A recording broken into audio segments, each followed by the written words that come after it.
Hello, today we're working on Rodé's Caprice number 24. In this first video, we are working on measures 1 through 5. My first tip for this passage is make sure that the rhythm is very consistent. It is in a slow 3 and the tempo should be steady for the quarter notes throughout the entire passage.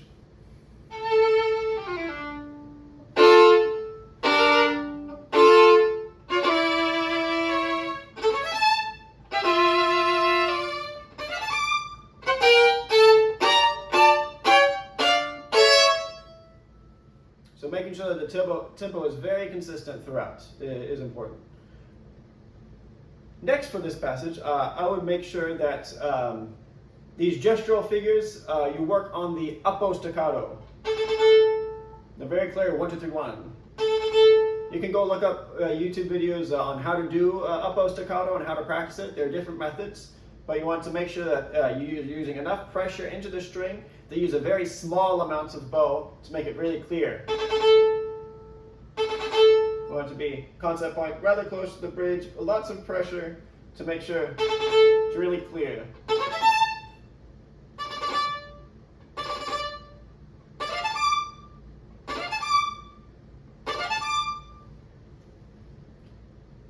Next up are these double and triple stops in this passage.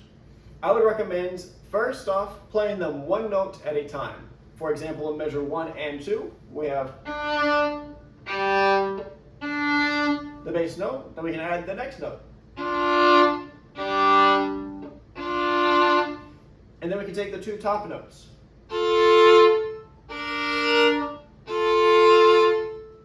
And then adding all the chords together.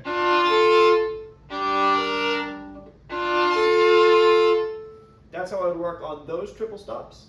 And also the passages later on in measure 5 is that we have the top notes.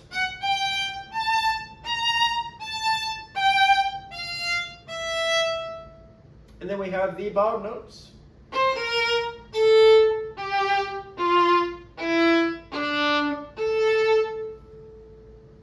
And then you can play 2 notes at a time. So I'll start with the bottom notes.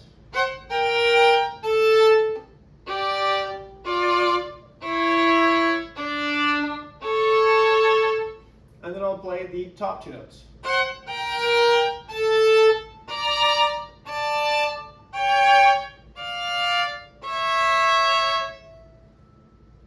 And then you can play them all together. And now in playing triple stops, it's really important to watch the contact points of the bow.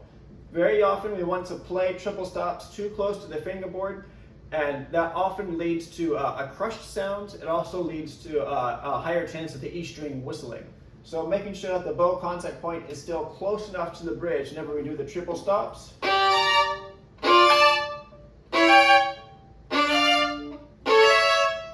That makes sure that we get a good, full, rich sound, that the sound isn't crushed whenever we're too close to the fingerboard. This sound versus.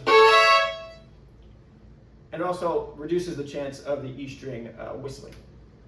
Also, whenever doing triple stops, it's important not to be too low in the bow, because that can also crush the sound. It's a little bit too much weight. When we do triple stops, it's better to do it just a little bit higher in the bow than right at the frog. You have more control over the weight of the bow, and it's lighter, and so there's less chance of actually crushing the sound.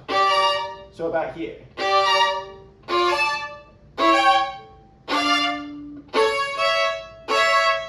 Like that. Next, for practicing these double and triple stops, I recommend going back and forth between the two double stops. So you're working on the transitions between them.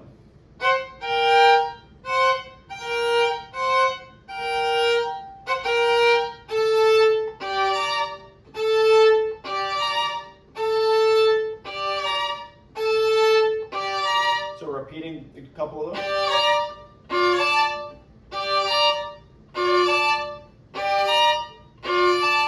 Taking 2 double stops and going back and forth.